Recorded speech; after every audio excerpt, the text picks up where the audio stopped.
Mais Dieu nous tend toujours la main. C'est ça. Il nous tend toujours la main.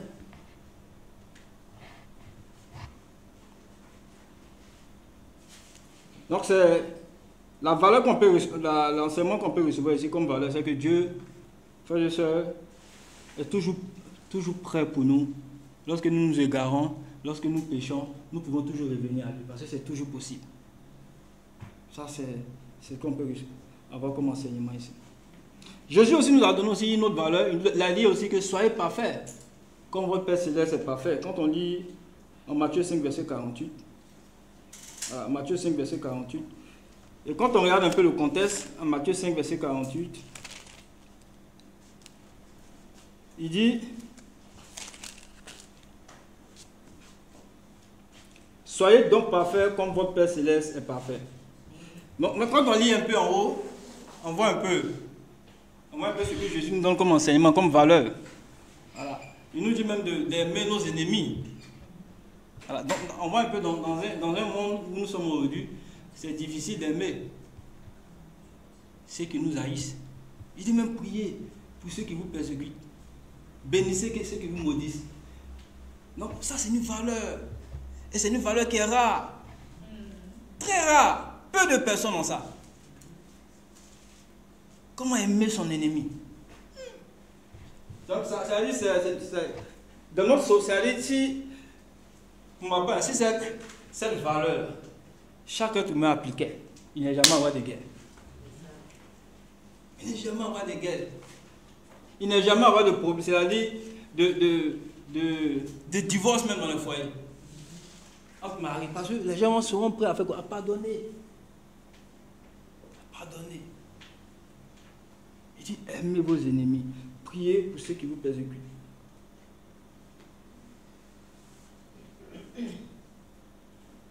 Il dit, soyons donc parfaits comme notre Père Céleste est parfait. Donc ça, c'est une valeur aussi, frères et sœurs, que Jésus nous enseigne, nous tous. Donc, Jésus nous apprend, frères et sœurs, à être des personnes qui sont, voilà, qui aiment, qui sont aimants, à être des bonnes personnes comme Dieu le veut. Voilà. Et puis, ce qu'il faut savoir aussi, quand on a de telles valeurs, notre vie devient plus joyeuse et plus équilibrée. On va voir un exemple pour illustrer cela en Luc 10, verset 30 à 37. Luc 10, verset 30 à 37.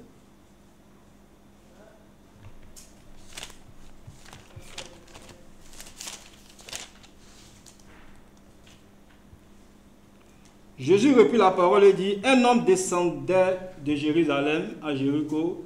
Il tomba au milieu des brigands qui le dépouillaient, le chargeaient de coups et s'en allaient, le laissant en demi-mort. Un sacrificateur qui par hasard descendait par le même chemin, ayant vu cet homme, passa outre. Un lévite qui arriva aussi dans ce lieu, l'ayant vu, passa outre. Mais un Samaritain qui voyageait, étant venu là, fut ému de compassion lorsqu'il le vit. Il s'approcha et banda ses plaies en y versant de l'huile et du vin. Puis il mit sur sa propre monture. Il le mit sur sa propre monture, le conduisit à une hôtellerie et prit soin de lui. Le lendemain, il tira 2 deniers, les donna à l'autre et dit: aie soin de lui, et ce que tu dépenseras de plus, je te le rendrai à ton retour. Lequel de ces 3 semble avoir été le prochain de celui qui est tombé au milieu des brigands? Ça, c'est une question que Jésus a posée. C'est celui qui a exercé la miséricorde envers lui, répondit le docteur de la loi. Et Jésus lui dit: va et toi, fais de même. Amen. Donc ici, frères et sœurs, ça c'est une valeur que Jésus était en train d'enseigner. Voilà. Surtout, il était en train d'enseigner au docteur de la loi. En montrant une parabole où il y avait des personnes, normalement, qui sont censées aider la victime. Quelqu'un était victime d'une agression. Victime d'une agression. Des brigands l'ont attrapé. Mais les personnes dont Jésus cite ici, il y avait d'abord, frères et sœurs, Alors, je vais lire un peu les différents personnages. Ok. Donc, quand on voit les personnages, on va voir un peu le premier personnage. Il y a un sacrificateur. Voilà, donc, le sacrificateur. Les sacrificateurs, dans l'ancienne alliance, c'était qui, précisément? C'était quoi? C'était comme des prêtres, hein? Ouais, on peut le dire. Mais il y avait des prêtres à part aussi. On peut définir les sacrificateurs comme des prêtres. C'est-à-dire c'est des personnes vraiment qui... C'était des chefs religieux. Voilà. C'est-à-dire c'est eux qui organisaient le culte dans l'Ancien Testament. C'est eux qui organisaient le culte. Et les sacrificateurs, c'était des personnes rares. C'est pas tout le monde qui est sacrificateur en Israël. C'est pas tout le monde. Parce qu'il y avait des conditions, il y avait des critères pour être sacrificateur. Et c'est pas n'importe qui. Voilà, il y avait des sacrificateurs. Donc, on se dit qu'un sacrificateur, par exemple, c'est quelqu'un quand même qui a toute la connaissance. Vous voyez, qui a toute la connaissance. Voilà. En termes de théologie, quand on voit un peu Nicodème, lui, c'était un docteur de la loi. Donc, il y avait des sacrificateurs aussi, il y avait des docteurs. Mais c'est quand même, c'est quelqu'un quand même, on peut dire, il a toutes les aptitudes qu'il faut. Voilà. C'est quelqu'un, on peut dire, craint Dieu, toutes ces choses-là.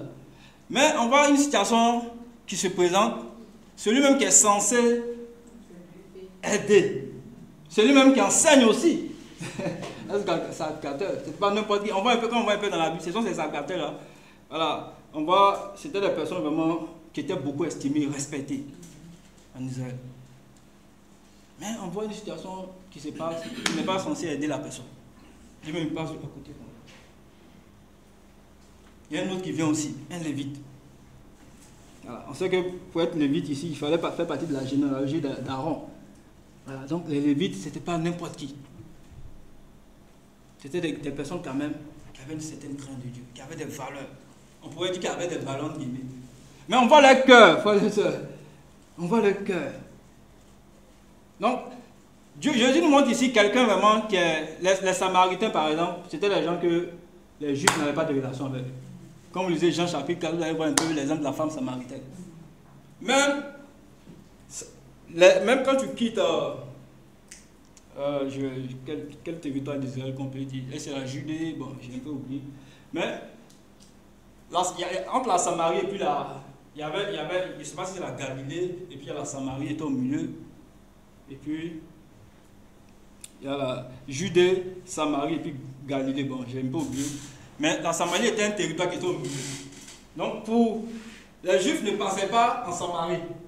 C'est-à-dire, alors qu'ils pouvaient passer en Samarie pour aller rapidement. Ah, c'est un chemin rapide. Voilà. Mais, puisqu'ils n'avaient pas de relation avec eux, ils évitaient les gens. Ils disaient que ce n'est pas des vrais Juifs. Bon, quand on voit un peu l'histoire du peuple d'Israël, quand il y a eu l'armée de la Syrie est venue, quand on lit un peu l'Ancien Testament, vous avez désobéi. Autant d'Israël du Nord, ils avaient désobéi, il y avait l'idolâtrie, donc Dieu les a punis. Donc il y a un roi assyrien qui est venu là. Il les a déportés tous. Et il les a envoyés dans son territoire. Et il a pris des personnes qui n'étaient pas juifs et il les a mis à dans Samarie. Donc les juifs et puis eux ne les entendaient pas. Ils disaient non, ce n'est pas des vrais juifs. Ce n'est pas des vrais juifs. Donc les Samaritains, ils étaient considérés comme des idolâtres. Ce n'est pas des bonnes personnes. C'était des pécheurs. Comme ça, les Juifs les percevaient.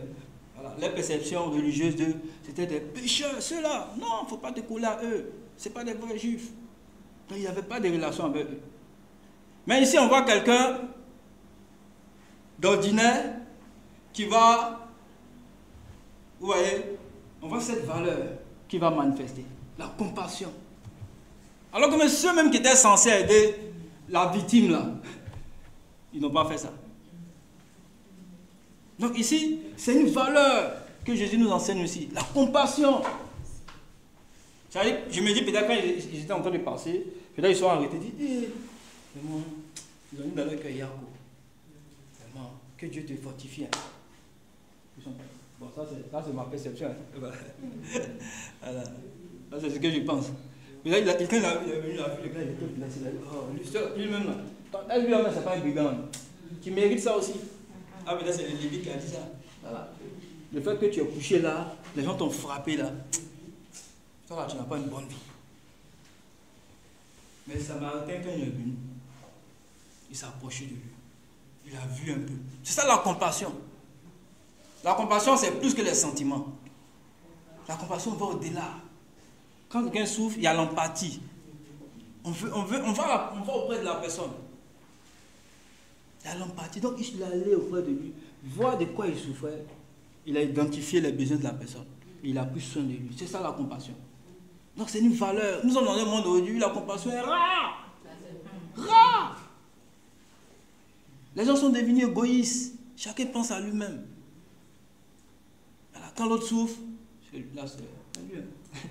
Voilà, c'est lui qui doit souffrir. Voilà. Oui, voilà.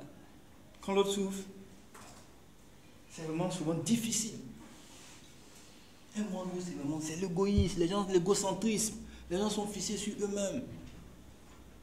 La compassion nous amène à aller au-delà des sentiments et à poser des actes concrets comme Jésus aurait fait. Et c'est ce que les pharisiens, les samaritains ont fait. Des actes concrets, l'amour, l'attention. Et ça, c'est une valeur, frères et sœurs. Il y a beaucoup de cas où on peut exprimer la compassion. Nous, en tant que chrétiens, quand quelqu'un souffre, les cas de maladie, par exemple, on peut aider financièrement. On peut soutenir aussi en rendant visite, en allant prier avec la personne. Voilà, en étant attentif, écouter la personne.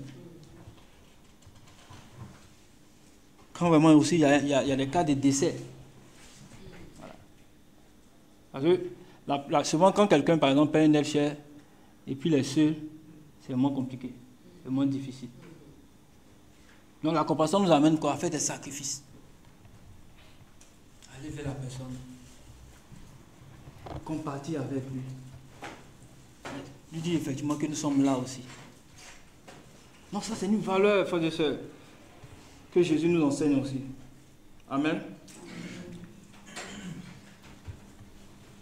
Donc la compassion nous amène à faire passer nos intérêts au profit des autres.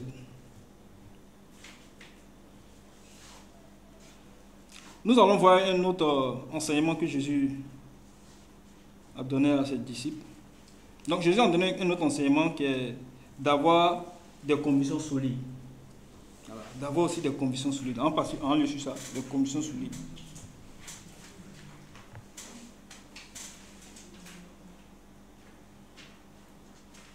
Donc Jésus ne voulait pas seulement que ses amis connaissent les choses, c'est-à-dire de façon intellectuelle.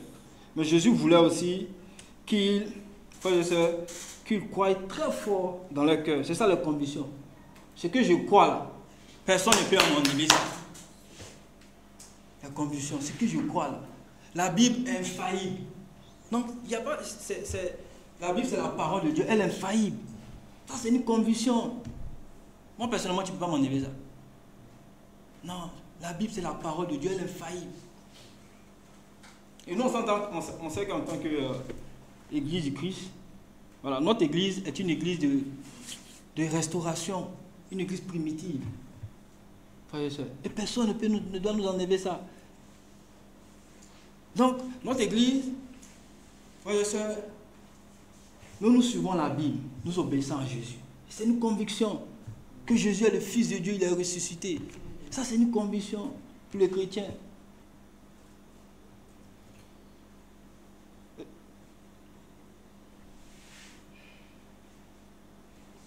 C'est comme par exemple, quand on sait un peu que le soleil, par exemple, se lève et va se coucher chaque jour. Ça, c'est une conviction. Personne ne peut nous enlever ça. Il y a quelqu'un qui te voit et dit, bon, si tu es en train de dire, moi, je vois que c'est faux. Ça, c'est une conviction. Donc, frères et sœurs, une conviction, c'est quelque chose qu'on ne peut pas nous enlever. C'est une vérité. C'est une vérité absolue. On sait qu'on ne peut pas devenir chrétien si on n'est pas repenti, on n'est pas baptisé. Non. Non, tu ne peux pas devenir chrétien. Acte 2, verset 38. Ça, c'est le plan du salut. Ça, il n'y a pas une interprétation. Tu vas venir interpréter. Voilà, il n'y a pas d'interprétation là. C'est ce que la Bible dit. Et la Bible s'interprète elle-même là. Ça, c'est une conviction. Quelqu'un qui ne s'est pas repenti, qui ne croit pas en Jésus, qui ne s'est pas baptisé, il n'est pas chrétien. Et nous, en tant qu'Église de Christ, nos convictions sont la foi. La foi, c'est notre conviction. La foi en Jésus. Et également la repentance. Le baptême. Le Saint-Esprit. Ce sont des convictions qu'on ne peut pas nous enlever. Et nous sommes convaincus de cette vérité. Jean 8, verset 32. On va lire ce passage. Jean 8, verset 31 à 32. On connaît ce passage, hein, quand on étudie la Bible. La Bible dit, il dit aux Juifs qui ont cru en lui, si vous êtes vraiment mes disciples,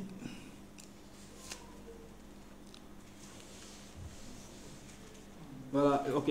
Jean 8, verset 31 à 32. Il a voulu paraphraser. Il dit aux Juifs qui avaient cru en lui, si vous demeurez dans ma parole, vous êtes vraiment mes disciples. Vous connaîtrez la vérité et la vérité vous affranchira. Frères et sœurs. Donc ici c'est une conviction que la Bible, la parole de Dieu, que la parole infaillible de Dieu peut nous rendre libres. Ça c'est une conviction.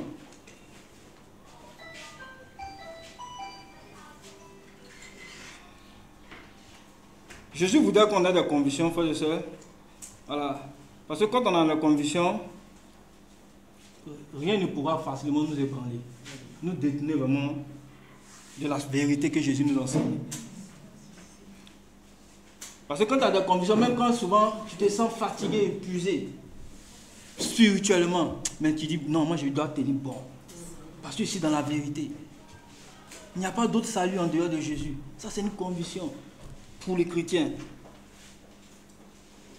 Donc avoir des convictions solides, c'est ce qui nous rend forts de l'intérieur. Et nous aide à ne jamais abandonner, quelles que soient les épreuves qu'on traverse. Même quand c'est difficile, les convictions, frères et sœurs, c'est tout ce qu'on peut avoir comme chrétien. C'est vrai qu'aujourd'hui, quand on fait un constat aujourd'hui, c'est que aujourd'hui de plus en plus, les convictions sont en train de se diluer. Que ce soit dans l'église, même dans notre église ici. En tant que disciples, souvent les convictions sont en train de se diluer. Il y a beaucoup aujourd'hui il y a beaucoup aujourd'hui de choses qu'on peut dire qui pareillement, facilement, ont tendance vraiment à agir sur nos convictions. Il y a beaucoup de choses aujourd'hui. Aujourd'hui, l'église a beaucoup de quoi? A beaucoup de défis.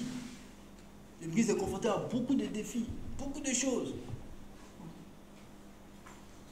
Vous voyez, de plus en plus, nous sommes à une époque où de plus en plus l'homosexualité est en train de se proliférer. Quand on regarde un peu, de plus en plus, l'homosexualité. Et ce sont des choses que l'Église doit faire face. Faire face aussi, l'homosexualité. Aujourd'hui, il y a le modernisme. Quand on regarde le modernisme, l'Église est confrontée à beaucoup de choses. Aujourd'hui, avec la mode, on a une société où aujourd'hui, la pudeur, c'est quelque chose vraiment qui est devenu rare. Et nous, en tant que chrétiens, on doit garder ça, nos convictions. La pudeur, nos convictions. Donc, nos convictions, c'est ce qui fait, frères et sœurs, qui va nous maintenir dans la foi. C'est nos convictions qui vont nous maintenir. Le jour où on perd nos convictions, c'est fini, on n'est plus chrétien. Peut-être qu'on va devenir membre d'une communauté, d'une église, mais on n'est plus chrétien. Nos convictions, c'est ce qui nous garde. C'est ce qui nous maintient, c'est ce qui fait de nous que nous sommes c'est ce qui nous fait des disciples de Jésus. Donc nous ne devons pas perdre de vue nos convictions. Amen. Amen. Quand on voit un peu dans la Bible, il y avait des personnes qui ont gardé leurs convictions. Je vais prendre un peu l'exemple de... Dans l'Ancien Testament, il y avait Shadrach, Meshach, Abednego. On voit des personnes qui étaient actuellement dans un grand empire. Ils étaient en face du plus grand roi du monde, qui est Nebuchadnezzar. Le plus grand roi du monde. Ça, c'est en Daniel chapitre 3. Si vous prenez Daniel chapitre 3, à partir du verset 10 à 26, on voit un peu ces personnes-là. Le roi, il y avait une statue. Mais le roi a dit aux intendants, faites la communication. Quiconque dans le royaume ne va pas vraiment adorer cette statue-là, il va mourir. il va mourir. C'est voilà, une loi. Vous avez un peu la loi là. C'est une loi qui est humiliable, inchangeable. On voit ici des juifs, les trois compagnons de Daniel qui étaient des personnes de conviction. Non? Quand leurs collègues sont allés, ils ont parlé au roi, puis vraiment, l'édit que tu as donné, la loi que tu as donnée là, ceux-là ils ont désobéi. Le roi était furieux, Nebuchadnezzar était furieux, il dit emmenez-les. Ils sont venus. Il dit non, vous ne pouvez pas vous positionner devant moi, devant ma statue. Il dit, nous on n'a pas besoin de te répondre là-dessus. Mais sache que nous n'allons pas adorer voilà, ton Dieu. Nous n'allons pas nous positionner dessus. Donc furieux, il a pris ses soldats les plus vigoureux. Il a dit bon, réchauffer, surchauffer la flamme. Ils ont surchauffé la flamme.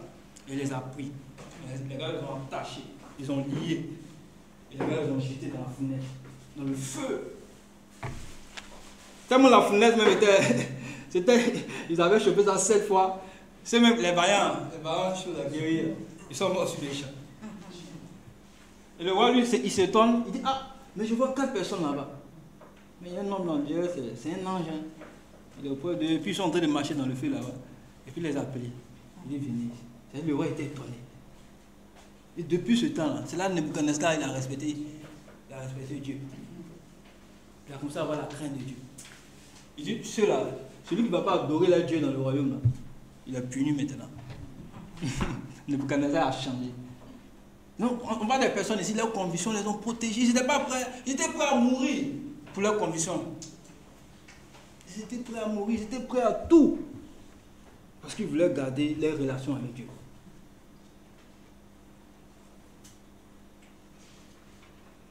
Donc, comme je l'ai dit tout à l'heure, frères et sœurs, en tant que disciples, nous allons faire face à cela.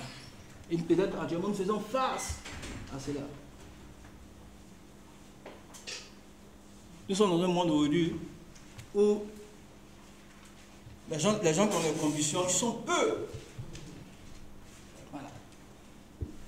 Donc, nos convictions même sont meilleures même que les diplômes. Il y a des gens qui ont des diplômes, ils n'ont pas de convictions. C'est-à-dire, si tu as intellectuellement, tu peux réussir intellectuellement, là c'est bon, voilà, avoir des diplômes, mais si tu n'as pas de conviction, ça va te rattraper. Parce que les gens qui n'ont pas de conviction, ces personnes-là, quand on les élève, ils peuvent avoir un grand poste, et puis tout d'un coup, c'est les personnes qu'on voit souvent dans les scandales. Ah, lui là, c'est un ministre qui l'a mis entré dans le détournement. Ah, c'est lui le DG là, voici ce qu'il a fait là, voici ce qu'il a fait. Non, ceux qui n'ont pas, quand tu n'as pas de conviction, ça te rattrape. Ça te rattrape. Ça va te rattraper. Donc nous sommes dans un monde où les gens ont besoin plus des hommes de conviction. Des hommes de conviction. Que les hommes qui ont l'argent.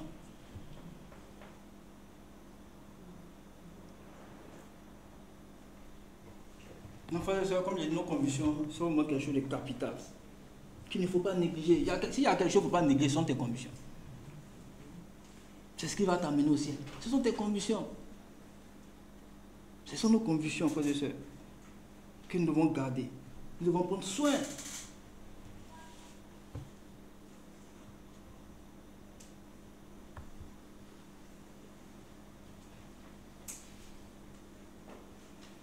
Amen. Il y a un homme aussi qui, à son époque, on le connaît bien, Noé. Noé, c'était un homme de conviction. Quand on lit Genèse au chapitre, avant le déluge, Genèse chapitre 6, Dieu même a reconnu que Noé c'était un homme de conviction. Genèse chapitre 6, après dit verset 6. L'Éternel s'est repenti d'avoir fait Noé sur la terre, il fut affligé en son cœur. Et il dit, j'ai exterminé de la terre, de la face de la terre, l'homme que j'ai créé, depuis l'homme jusqu'au bétail, aux reptiles, aux oiseaux du ciel, car je me répands de les avoir faits. Mais Noé trouva grâce aux yeux de l'Éternel. Voici la posture de Noé. Voici la posture de Noé. Noé était un homme juste et intègre dans son temps. Noé marchait avec Dieu. Donc, Noé était un homme de conviction. Dieu a reconnu que c'était un homme de conviction. La Bible dit qu'il marchait avec Dieu. C'est qu'il était intègre dans sa génération. Aujourd'hui, nous sommes dans un monde où l'intégrité est rare. L'intégrité est rare.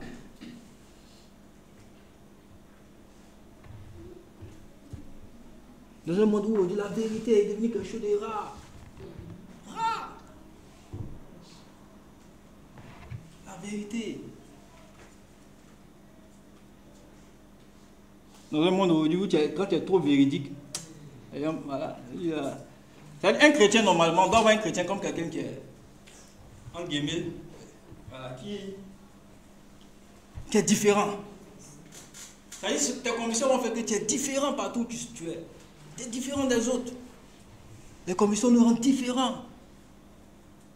C'est-à-dire si tu es dans un coin et puis les gens ça parle, c'est-à-dire nos convictions ça gêne. La conviction de Noé là, ça gênait. Ça gênait sa génération à l'époque. Donc Dieu l'a reconnu comme un homme de conviction. Parce que c'était quelqu'un vraiment, ça gênait, il ne se mélangeait pas avec les autres. Sa vie, il était un modèle. C'est pourquoi il a trouvé grâce aux yeux de Dieu. Souvent quand on est là, on analyse un peu ce passage, il y avait beaucoup d'habitants sur la terre. Pourquoi c'est Noé simplement Dieu l'a gardé? Avec sa famille. Avec quelques membres de sa famille. Dieu a envoyé le déluge là. Parce que Dieu a remarqué quelque chose en lui. Noé n'était pas parfait, mais c'était un homme de conviction. Alors quand tu as la conviction, c'est pas lui qui est parfait, mais c'était un homme de conviction qui craignait Dieu. Et Dieu l'a épargné. Elle dit même quand tu as des convictions, hein, tes enfants peuvent en bénéficier. Quand tu crains Dieu, là, tes enfants aussi vont en bénéficier. Ça va les protéger aussi. Ça fait que on ne se mélange pas avec les autres. Mais on essaie toujours d'aider des hommes de valeur. On n'est pas parfait, mais on fait l'effort pour être des hommes de valeur. Amen.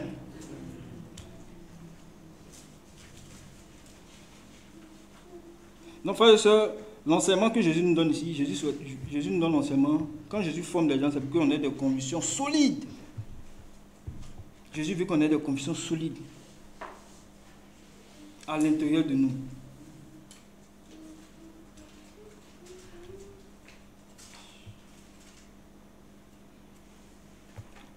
On va voir un autre enseignement que Jésus a donné. Et puis on va s'arrêter pour lui.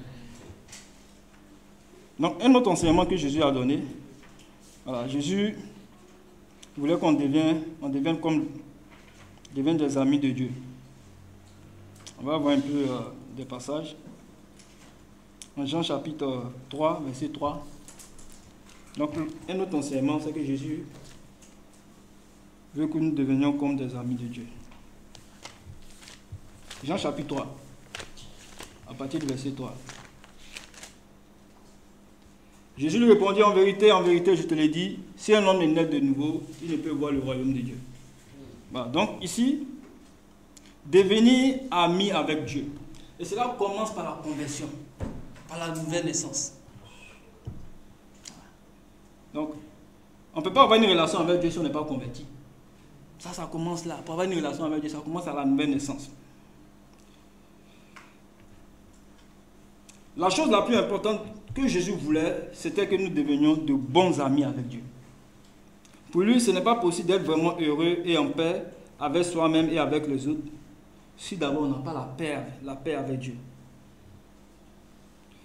C'est comme une aiguille de boussole qui nous montre le nord. Si on est bien avec Dieu, notre vie sera stable et cela va nous guider dans la bonne direction. Donc pour qu'on soit des amis de Dieu, cela commence par là, par la conversion. Et c'est cet enseignement que Jésus a donné ici à Nicodème. Il dit, en vérité, si tu n'es pas doué d'esprit, tu ne peux voir le royaume de Dieu. Donc la nouvelle naissance, ça commence par là. Pour être un ami avec Dieu, ça commence par là. C'est une relation personnelle avec Dieu. Et nous, en tant que chrétiens, c'est ce que nous devons développer. Une relation intime, une relation profonde avec Dieu. Et c'est quelque chose qu'il faut entretenir.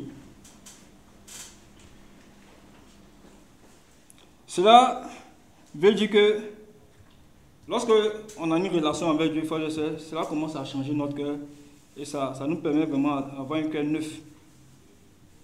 Et cela aussi nous amène vraiment aussi à la transformation. Vous savez, la conversion, c'est quelque chose qui ne vient pas un coup. La conversion, c'est quelque chose qui ne vient pas un coup. Quand on est baptisé, ce n'est pas fini. Il y a un travail qu'il faut faire. Un travail continuellement, la conversion. Il y a des péchés encore avec lesquels on lutte, n'est-ce pas? Depuis on est baptisé. Voilà. Mais ces choses-là, il faut toujours travailler, ça ne finit pas. C'est les choses qu'il faut travailler quotidiennement. Si c'est la pureté de cœur, il faut travailler. Ça voilà, va aujourd'hui parce que tu as médité que ça va partir. Non, il y a des péchés là, il faut travailler, travailler, travailler, travailler jusqu'à ce qu'on arrive à dominer ça. C'est ça. Il y a des gens qui sont chrétiens mais continuent à mentir. Voilà. Ils sont chrétiens mais continuent à mentir. Même il y a des gens qui sont dans l'église mais qui ne sont pas bien convertis. Voilà, qui ne sont pas bien convertis. Et quand on regarde là, voilà, la vie chrétienne, il n'y a pas vraiment de saveur. Voilà, pas de saveur spirituelle. Quand on n'y a pas d'attachement à Dieu. Toutes ces choses-là. Mais quand tu identifies ça, il faut travailler. Travailler à cela. Donc la conversion, en fait, c'est toute notre vie. Nous devons travailler à cela. Pour que nous soyons en harmonie avec Dieu.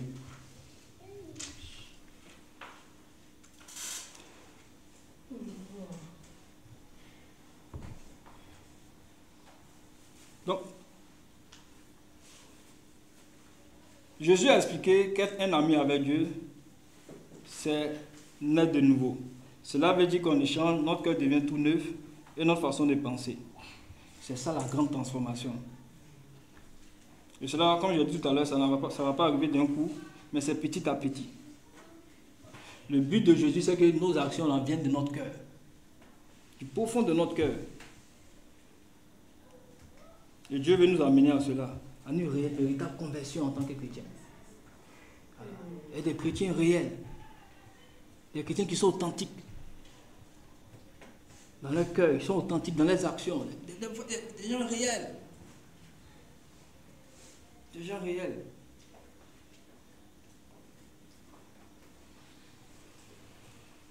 Donc ce soir, nous allons nous arrêter sur ces 3 enseignements.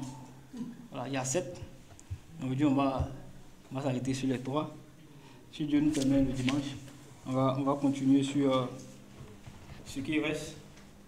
Il reste encore 4 enseignements sur les enseignements de Jésus-Christ. Les 7 objectifs de Jésus-Christ, donc il reste encore 4 enseignements. On va voir ça prochainement. Aujourd'hui, je pense que c'est bon, on va s'arrêter là. Voilà, sur ces 3 enseignements. Donc, en conclusion, frères et sœurs, voilà, l'objectif de Jésus, qu'il nous donne un enseignement, Jésus veut que d'abord on ait de bonnes valeurs. Voilà. Deuxièmement, Jésus veut que nous soyons des hommes de conviction, on ait de convictions solides. Et aussi, et enfin, Jésus nous donne l'enseignement qu'il nous donne avec pour objectif de nous aider à devenir des amis de Dieu. Amen. Mais pour être des amis de Dieu, c'est notre attachement avec lui, c'est notre relation avec lui qu'il faut développer pour que réellement, voilà, on soit réellement des personnes qui sont réellement converties, voilà, afin de lui rendre gloire. Donc que Dieu vous bénisse et à lui ce soit la gloire.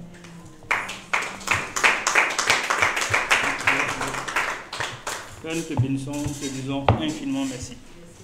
Quel privilège d'être dans ta maison. Nous avons appris de toi et nous savons que toi seul, tu as la capacité à nous façonner, à nous transformer, à nous modeler pour ta gloire. Seigneur, merci pour ces enseignements que depuis 2000 ans, Seigneur, tu sont là et qui continuent d'avoir des effets de nos vies. Tu nous encourages, Seigneur, à être des personnes de valeur. Comme toi-même, tu étais un homme de valeur. Merci de continuer à nous aider à développer des convictions solides qui viennent de toi, de ta parole, Seigneur. Continue à nous fortifier. Aide-nous, Seigneur, à puiser nos convictions de ta parole. Tu dis la foi vient de ce qu'on entend, et ce qu'on entend vient de la parole du Christ. Seigneur, nous voulons encore que tu nous aides, Seigneur, à être des amis, à être tes amis. Tu as dit dans ta parole que David était l'homme selon ton cœur. Seigneur, nous voulons que tu nous aides à être des personnes qui sont intimes avec toi. Tu as une relation profonde, exceptionnelle, une relation de qualité avec toi. Que tu nous aides, Seigneur, Père de gloire, là où, Papa, nous manquons de force, que tu nous donnes la force, tu nous fortifies. Seigneur, continue, Père de gloire, à œuvrer dans nos vies, Seigneur.